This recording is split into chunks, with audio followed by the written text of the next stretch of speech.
Hello to all my nursing aspirants there. I am Ipshita and I welcome you all to my Nursing People YouTube channel. So friends, today I am going to discuss a topic with you all, that is introduction to nursing. तो आज ये topic हम बहुत short में discuss करेंगे, लेकिन you know I will cover all the aspects also, और इतना ईजिली आपको समझाऊंगी, आपको अच्छे से समझ में आ जाएगा। तो चलिए फ्रेंड्स, आज का ये टॉपिक हम स्टार्ट करते हैं। प्लीज़ मेरे चैनल को सब्सक्राइब कर लीजिए। अगर वीडियो आपको पसंद आए, इसको लाइक करिए और अपने दोस्तों कलीग्स के साथ शेयर करिए। ओके, तो चलिए आज का टॉपिक हम स्टार्ट करते हैं। टुडेज एजेंडा, आज जो टॉपिक हम डिस्कस करने वाले हैं नर्सिंग इंट्रोडक्शन, उसमें क्या क्या सब टॉपिक्स है वो आज हम डिस्कस करेंगे। First one is what is nursing, nursing क्या है। Second one is roles and responsibility of nurses, nurse तो बन गए हैं, तो नर्स का रोल्स एंड रेस्पॉन्सिबिलिटी क्या होता है इन हॉस्पिटल सेक्टर, वो आज हम जानेंगे। Specialization in nursing, nursing officer हुए हैं तो ऑब्वियसली हॉस्पिटल में ही जॉब करेंगे ना, तो हॉस्पिटल में कौन सा स्पेशलाइजेशन यूनिट्स है वो आज हम जानेंगे। Skills and qualities of a good nurse, एक गुड नर्स का क्या क्या स्किल्स रहना चाहिए, कौन सा क्वालिटी उसके पास रहना चाहिए, वो आज हम जानेंगे। And the next one is work environments, nurse बन गए हैं तो कहाँ जॉब करेंगे, वर्क प्लेस कहाँ रहेगा, कौन सा टाइप का एनवायरनमेंट मिलेगा, ये आज हम जानेंगे। Next one is challenges in nursing, nursing officer बन गए हैं, क्या क्या चैलेंजेस हमको फेस करना पड़ेगा, वो भी आज हम जानेंगे। And the next one is ethics and professionalism in nursing, nursing का एथिक्स क्या है वो आज हम जानेंगे। And the next one is future of nursing, nursing officer बन गए हैं और यार नर्सिंग स्टूडेंट भी है, फ्यूचर ब्राइट है या डार्क है, कौन से लोकेशन में जॉब कर सकते हैं, आगे क्या कर सकते हैं, आगे का प्लानिंग क्या है, वो आज हम जानेंगे। And the last part is conclusion, conclusion में क्या होता है वो आपको आगे पता चलेगा। So first one is what is nursing, nursing क्या है। Nursing is the protection, promotion and optimization of health and abilities, nursing एक प्रोफेशन है जो कि सपोज़ देखो एक पेशेंट, आपको हॉस्पिटल बारे में पता होगा, हॉस्पिटल में जो कि दो मेजर रोल प्ले करने वाले कौन है, एक डॉक्टर है, दूसरा नर्स है। एक पेशेंट सपोज़ सीवियर एक्सीडेंट हो के हॉस्पिटल में गया है, तो डॉक्टर देखेंगे क्या क्या कंडीशन है, क्या क्या ट्रीटमेंट देना पड़ेगा, क्या क्या मेडिसिन देना पड़ेगा, ये सब करें, डॉक्टर एडवाइस कर देंगे। एक नर्स ही होता है जो उसके बाद क्या क्या ट्रीटमेंट देना पड़ेगा, वो पेशेंट कैसे ठीक हो के अपना घर जाएगा, प्रोटेक्शन हॉस्पिटल में रहेगा तो there is a chances of infection, तो एक नर्स कैसे प्रोटेक्ट करता है पेशेंट को, वो preventive, curative, promotive and rehabilitative totally care provide करके एक पेशेंट को पूरा ठीक करके अच्छा सा गुड ट्रीटमेंट प्रोवाइड करके वो पेशेंट डिस्चार्ज होके घर जाता है, वही होता है नर्सिंग का मीनिंग। ठीक है, तो प्रोटेक्शन मीन्स क्या, प्रोटेक्ट करना, प्रोमोशन मीन्स एनहांस, उसका ट्रीटमेंट, उसका जो हेल्थ स्टेटस है, हेल्थ कंडीशन है, उसको कैसे प्रोमोट करना है, means bad to good, good to आपको पता है होगा उससे ज़्यादा। ठीक है, वो प्रोमोशन मीन्स इंक्रीज़, उसका हेल्थ स्टेटस कैसे इंक्रीज़ होना चाहिए। And optimization of health and abilities, उसका क्या क्या एबिलिटीज़ है, वो क्या क्या कर सकता है एक पेशेंट के लिए आफ्टर इलनेस, वो है नर्सिंग। आपको सिंपली मैं बताऊंगी, nursing means protection, promotion and optimization of health and care. Nursing means क्या है, एक पेशेंट आया ना, उसको दे दो, ये केयर प्रोवाइड कर दो, वो केयर प्रोवाइड कर दो, preventive, curative, promotive and rehabilitative care given to the person, that's called nursing. And the next topic is it involves the prevention of illness and injury, ये involve क्या करता है, prevention of illness and injury, suppose एक patient आया, obviously उसका कुछ illness होगा, नहीं तो कुछ इंजुरी होगा, तो भी तो तभी तो वो हॉस्पिटल आएगा ना। तो उसको उस टाइम में उसको कैसे प्रिवेंशन केयर, वो कैसे पूरा ठीक होके अपना घर जाएगा, वो होता है nursing. Next point is nurses elevate suffering through the diagnosis and treatment of human responses. एक नर्स ही होता है जो वो पेशेंट आया, उसका चिप कॉम्प्लेंट्स क्या है, उसका वो पेशेंट क्या बता रहा है, एक नर्स उसके वो पेशेंट से क्या साइन एंड सिम्टम्स ऑब्जर्व कर रहा है, एंड द नर्सिंग डायग्नोसिस क्या है, एंड वो डायग्नोसिस बना के उसका गोल क्या है और वो उसका साइन एंड सिम्टम्स को देख के वो क्या ट्रीटमेंट प्रोवाइड करने वाला है, और जो पेशेंट को वो ट्रीटमेंट देने वाला है उसका रिस्पॉन्स क्या है, ये होता है nursing. Nursing includes advocacy in the care of individual families, community and population.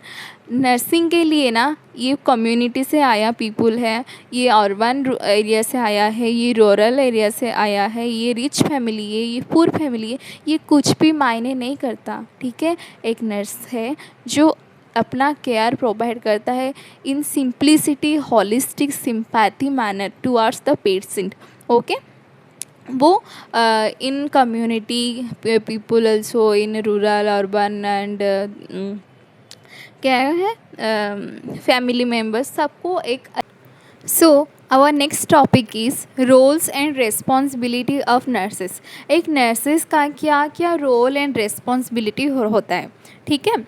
तो first point is direct patient care and assessment. एक पेशेंट आया है हॉस्पिटल को, तो उसका ना पहले असेसमेंट करना है। असेसमेंट क्या होता है?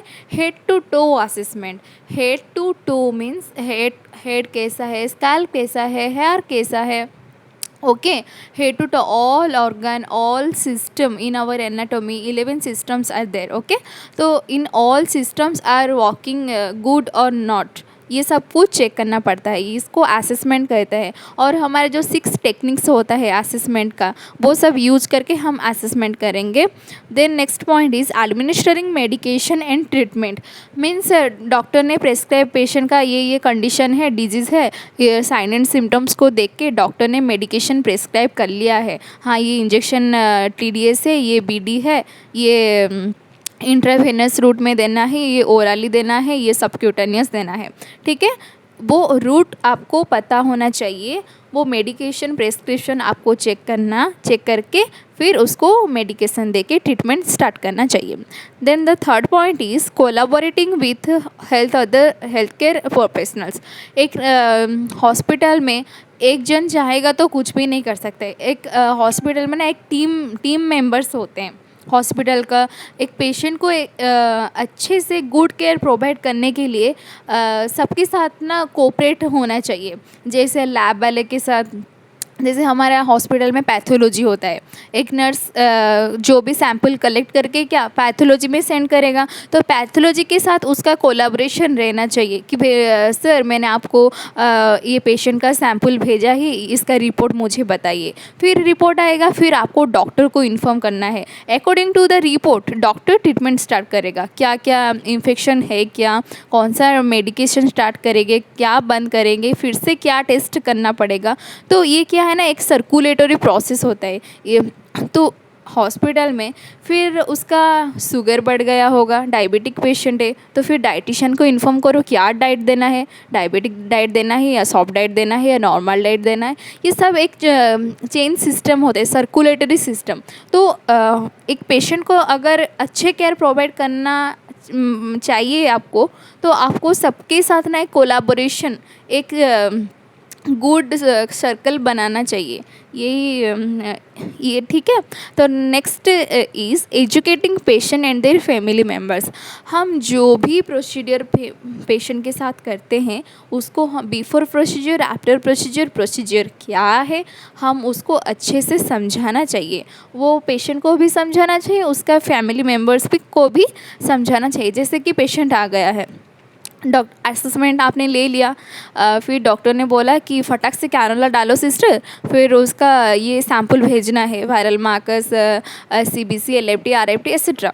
जो भी सैंपल भेजना है, फिर ये इंजेक्शन स्टार्ट डोज देना है, आपको ये बोल दिया, तो आप जाके फटक से कैनुला डाल दोगे, ऐसा तो नहीं है ना। आपको वो पेशेंट को अच्छे से समझाना पड़ेगा कि अंकल मैं आपको अभी कैनुला डालती हूँ, कैनुला क्या है, कैनुला का साइड इफ़ेक्ट क्या होता है, बेनिफिट्स क्या होता है, कैनुला के थ्रू क्या होता है। आपको ये पूरा डिटेल्स ये वो पेशेंट को समझाना चाहिए। वो पेशेंट को समझाएंगे और उनके फैमिली मेम्बर्स, रिलेटिव जो भी उनके पास रहेंगे, आपको उनको भी डिटेल्स समझाना चाहिए।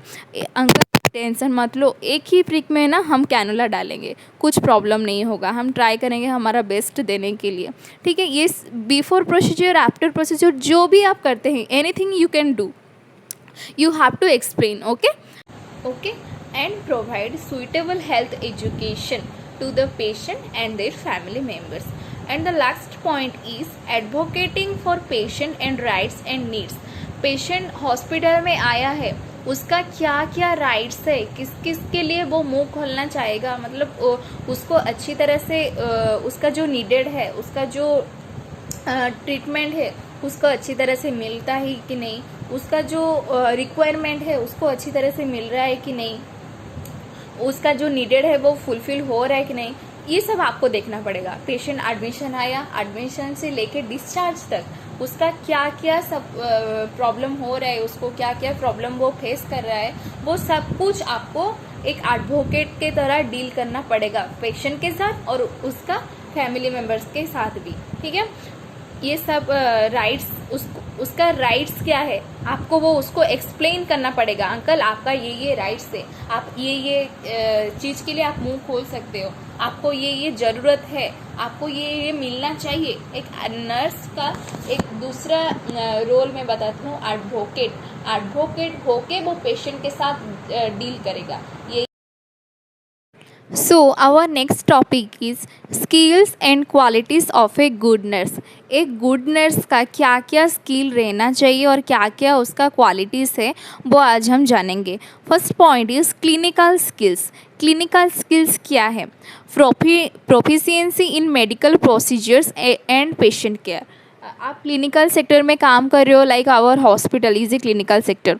इन हॉस्पिटल में आपको मेडिकल प्रोसीजर जैसे हमारा रहता है assessment, IV cannulation, wound care, catheterization, ECG करना है, वाइटल्स लेना है, physical assessment, pain assessment, O2 administration of medication in different route like our पैरेंटरल route, spinal, intravenous, oral, subcutaneous etcetera, okay.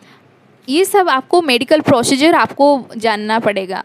और कैसे ब्लड सैंपल कलेक्शन करते हैं, और तो हमारा हॉस्पिटल का जो बायोमेडिकल वेस्ट मैनेजमेंट, कौन से कलर कोडिंग बॉक्स में क्या वेस्ट डालना है, ठीक है। एंड तो our every shift, every time you doing any procedure you have to do hand wash का जो स्टेप्स होता है वो सब आपको मालूम पड़ना चाहिए। ये होता है हॉस्पिटल का medical procedures and patient care. Patient को कैसे केयर प्रोवाइड करना है, फिजिकली, इमोशनली, सोशियली उसको कैसे मेंटली स्टेबल करके रखना है, उसको कैसे preventive, promotive, curative, rehabilitative provide care करना पड़ेगा। ये होता है एक क्वालिटी एक गुड नर्स का।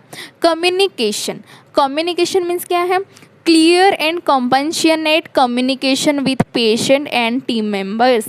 आपको अच्छी तरह से क्लियरली जो भी आप करना चाहते हैं वो पेशेंट के साथ, जो भी इफ़ आप किसी भी प्रोसीजर करना चाहते हैं वो आपको वो पेशेंट को एक्सप्लेन करके अच्छी तरह से समझाना पड़ेगा। और आपका जो टीम मेंबर्स होते हैं हर हॉस्पिटल में, हर वार्ड में, लाइक वार्ड में भी हो, आईसीयू में हो, हम एक टीम लीडर होता है, TL जैसे हमको बोलते हैं, ठीक है, इंचार्ज भी बोलते हैं, उनको बोलना चाहिए कि ये करना है।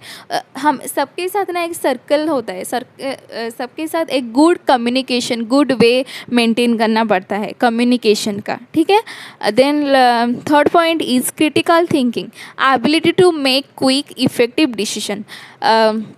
एक नर्स का ये एबिलिटी होना चाहिए, वो डिसीज़न ले सकता है कुछ, हाँ ये उसका ये ट्रीटमेंट चालू है, उसका अभी नेक्स्ट ट्रीटमेंट ये डॉक्टर आया है। एवरी शिफ्ट में नर्स को इंश्योर होना चाहिए, हाँ डॉक्टर राउंड्स आइए, क्या क्या एडवाइस किया, क्या क्या डाइट ऐड किया, क्या मेडिकेशन ऐड किया, क्या टेस्ट ऐड किया।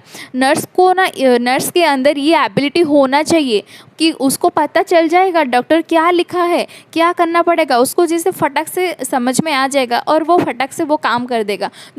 तो वो पेशेंट को ट्रीटमेंट मिलने से कुछ भी परेशानी, कुछ भी नेग्लिजेंसी नहीं होगी, क्योंकि वो नर्स को पता है। उसका सपोज़ ईसीजी डॉक्टर आके ईसीजी डू ईसीजी डॉक्टर ने लिखा है, तो नर्स को पता होना चाहिए कि हाँ उसका ईसीजी अभी का अभी करना है। तो जाके नर्स अगर फटाक से ईसीजी कर लेगा, फिर रिपोर्ट डॉक्टर को सेंड कर देगा, तो डॉक्टर को पता चल जाएगा हाँ ईसीजी में क्या प्रॉब्लम है, कुछ हार्ट प्रॉब्लम कुछ है, या नॉर्मल ईसीजी है या abnormal ईसीजी है। According to that doctor will start the treatment. Okay, nurse को ये इंश्योर होना चाहिए, क्रिटिकल थिंकिंग होना चाहिए, ability to make solve problems. Problem आया तो उसको, वो प्रॉब्लम को कैसे सॉल्व करेंगे, वो प्रॉब्लम को कैसे फेस करेंगे। बट पेशेंट को कुछ प्रॉब्लम नहीं होना चाहिए। वो पेशेंट का ट्रीटमेंट अच्छा नहीं मिल रहा है तो उसको कैसे बेटर केयर प्रोवाइड करेंगे, नर्स का काम है ये, नर्स को ये करना पड़ेगा। बट पेशेंट का प्रॉब्लम नहीं होना चाहिए। ठीक है।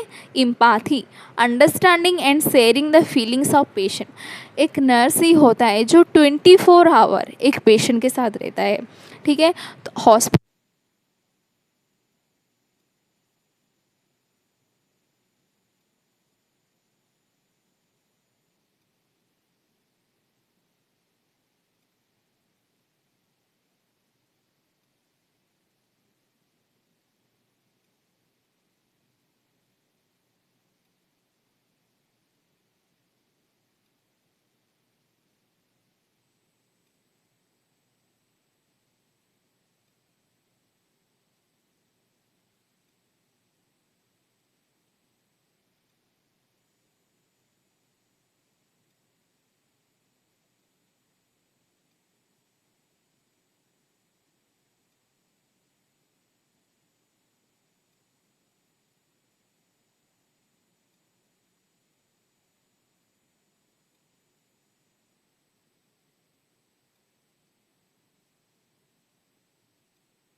attention to detail. It, attention to detail means meticulous in documenting and following protocols. हाँ, पेशेंट आया, पेशेंट का एडमिट हुआ वार्ड में या आईसीयू में, जहाँ का भी एडमिशन हुआ, उसका ना एक फ़ाइल बनाते हैं। फाइल में ना बहुत सारे like our doctors note, doctor visiting करते हैं ना, विजिटिंग नोट्स, डॉक्टर एडवाइस करते हैं, डॉक्टर एवरी शिफ्ट में तो डॉक्टर्स नोट रहता है। एवरी शिफ्ट में नर्स पेशेंट को ट्रीटमेंट प्रोवाइड कर रहा है तो नर्सिंग नोट सब, फिर vitals statistics, intake output, pain man assessment, ये सब कुछ ना एक फ़ाइल बना के ना एक पेशेंट का रहता है डॉक्यूमेंटेशन। तो एक नर्स को वो सारे प्रोटोकॉल्स, क्या क्या प्रोटोकॉल्स है हॉस्पिटल का, ये सब कुछ फॉलो करना पड़ेगा। ठीक है। आई होप ये भी आपको समझ में आ गया होगा।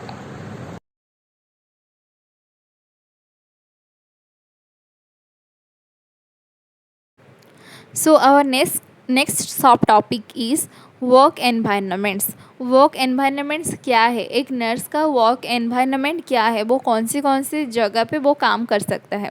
सो first point is hospital, acute care, specialized units. Okay, तो हमारा फर्स्ट हम ये जानेंगे स्पेशलाइज्ड यूनिट्स क्या है।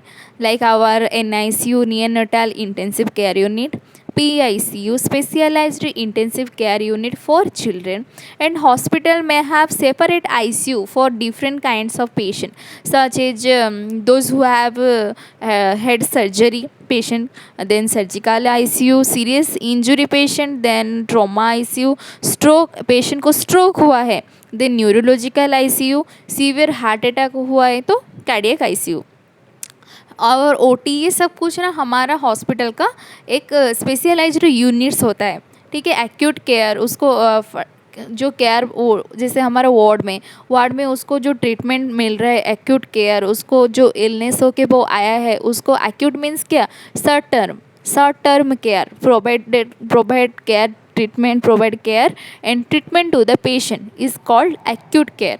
और स्पेशलाइज्ड यूनिट्स तो मैंने आपको बताया, और NICU, PICU, ICU, OT, ये सब होता है हमारा स्पेशलाइज्ड यूनिट्स। और एक्यूट केयर जैसे हमारा वार्ड में पेशेंट आता है, एक्यूट आता है 2-3 दिन में ठीक होके जाता है, ये होता है हम वार्ड में, उसको हम क्या एक्यूट केयर प्रोवाइड करते हैं, ठीक है।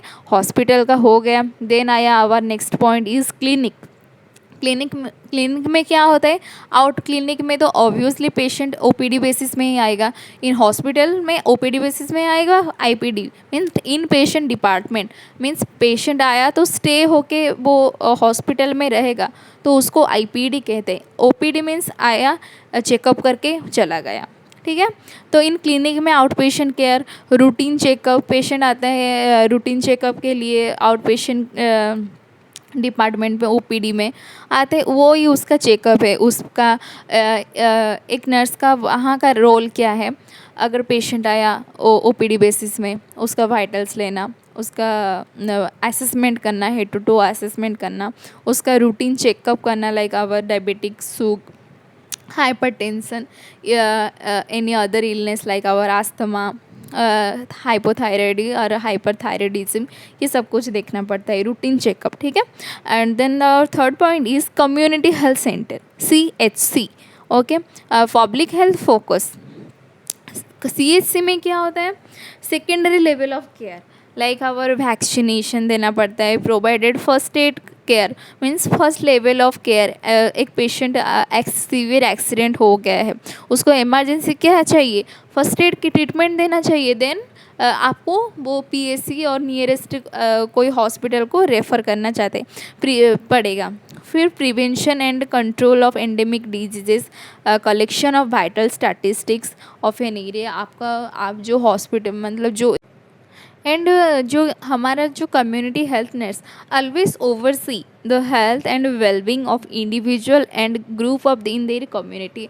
वो community health nurse always focus करना चाहिए कि उसका जो कम्युनिटी एरिया है, वो जो कम्युनिटी एरिया में पोस्टेड है, वो कम्युनिटी पीपल वेल एजुकेटेड, उनको वेल एजुकेटेड करना है, उनको जो डिजीज़ है उसका क्या क्या मतलब अफेक्टेड हो सकता है, एक प्रोग्राम अरेंज करके उनको समझाना है, बेस्ट सूटेबल हेल्थ एजुकेशन वो कम्युनिटी पीपल को देना है। और बेस्ट थिंग ये वो वनरेबल ग्रुप होता है हमारा, old age people, pediatric and our pregnant women, main focus वो वनरेबल ग्रुप को देना है। जैसे कि प्रेग्नेंट वोमेन का ठीक मंथ से बेबी का ग्रोथ हो रहा है कि नहीं, वेल वैक्सीनेटेड है कि नहीं, आयरन कैल्शियम सप्लीमेंटेशन हो रहा है कि नहीं, चिल्ड्रन उसका भी वेल वैक्सीनेटेड हुआ कि नहीं, वो उसका जो पीडियाट्रिक का ग्रोथ एंड डेवलपमेंट होता है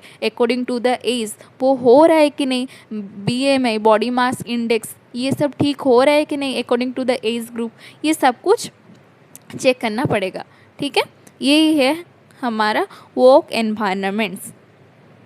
आई होप ये भी आपको अच्छे तरह से समझ में आ गया। Our next topic is challenges in nursing. एक नर्स को क्या क्या चैलेंजेस फेस करना पड़ेगा इन ड्यूटी टाइम, ओके।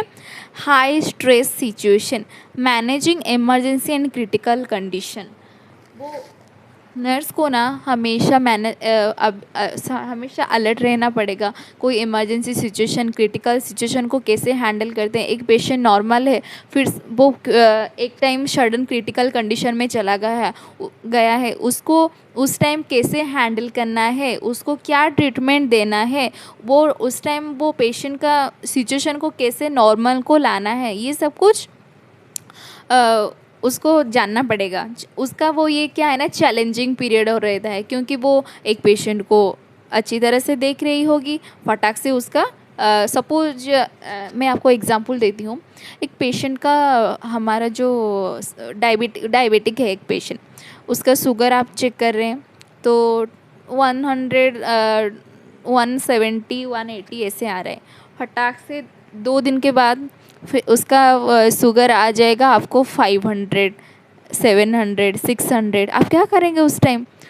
यह स्ट्रेस वाली सिचुएशन है ना, तो आपको फटाक से वो डॉक्टर को इन्फॉर्म करके हाई इन्फ्यूज़न स्टार्ट करना पड़ेगा। ये होता है एक हाई स्ट्रेस सिचुएशन। उस सिचुएशन में, क्रिटिकल सिचुएशन में, इमरजेंसी सिचुएशन में उसको क्या केयर ज़रूरत है, आपको क्या केयर प्रोवाइड करना पड़ेगा, ये आपका बहुत बहुत बड़ा चैलेंजिंग पीरियड होता है। ठीक है। Long hours and shift work, आपका तो 3 शिफ्ट रहता है। 3 शिफ्ट में लॉन्ग आवर्स तक स्टैंड होके इधर उधर, ये पेशेंट का ये हो गया, वो पेशेंट का वो हो गया, इसका ये करो, इसका वो करो, ये लॉन्ग आवर्स तक स्टैंड पोजीशन में काम करना, शिफ्ट वर्क ख़त्म करके आना, ये बहुत चैलेंजिंग टाइम है, मतलब बहुत टफ है ये। Okay, then last third one is our emotional tool, dealing with patient suffering and death.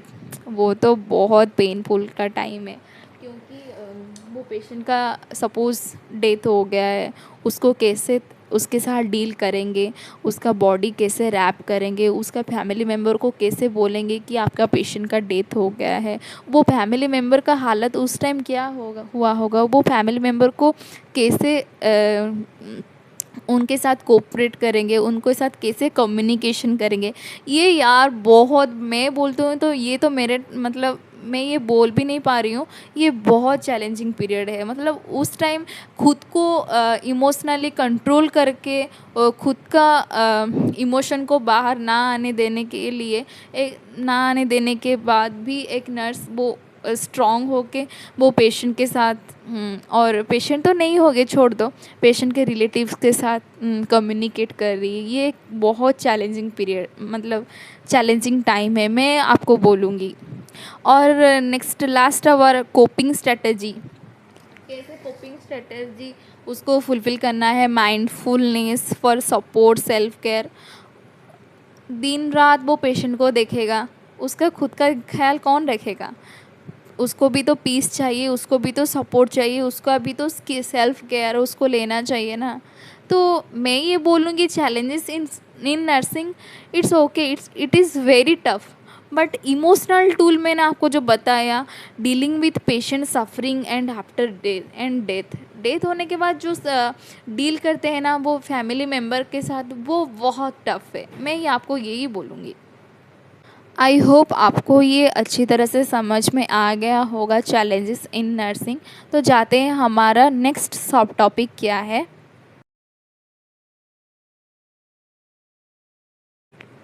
Ethics and professionalism in nursing. Ethics क्या है नर्सिंग प्रोफेशन में, यह हम जानेंगे।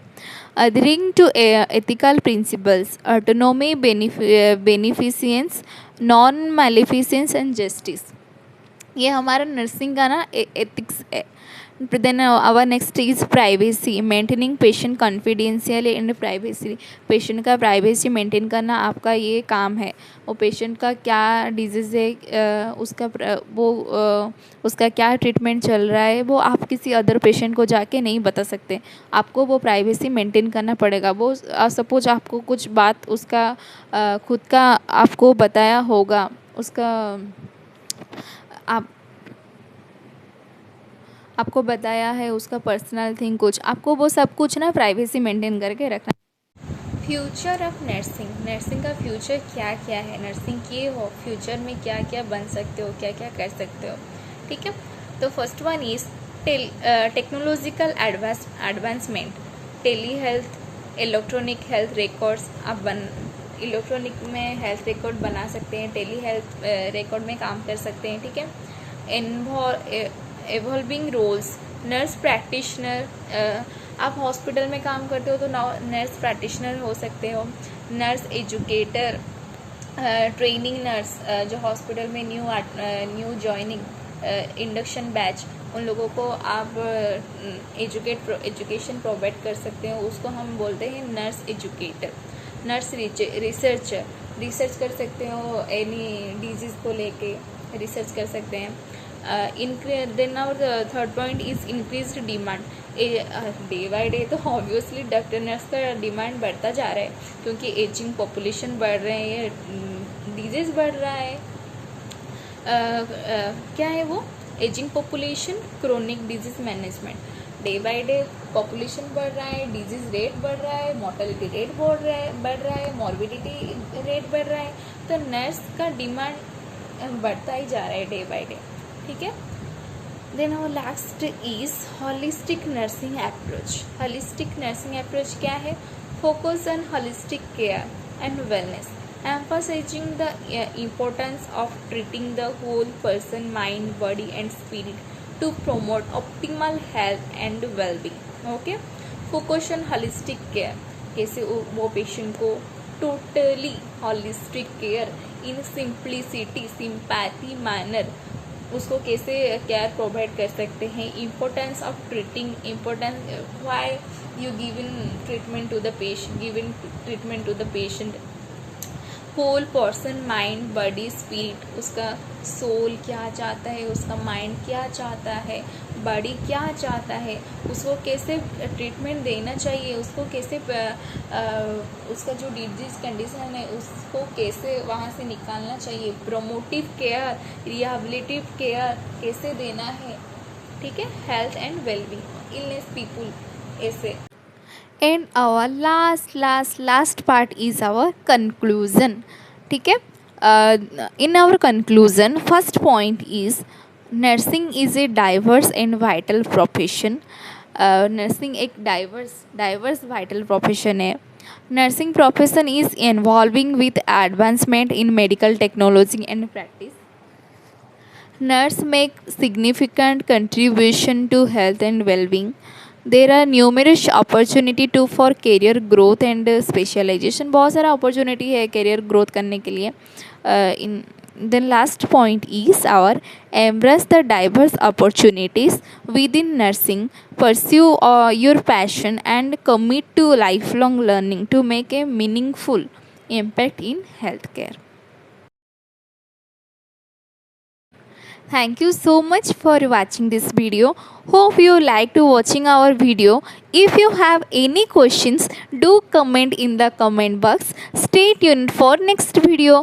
मैं आपको फिर से अभी बोल रही हूँ, अगर मेरी वीडियो आपको पसंद आया है तो प्लीज़ लाइक करिए और शेयर करिए अपने फ्रेंड्स और कलीग्स के साथ, और मेरे YouTube channel my nursing people को प्लीज़ प्लीज़ प्लीज़ सब्सक्राइब कर लीजिए।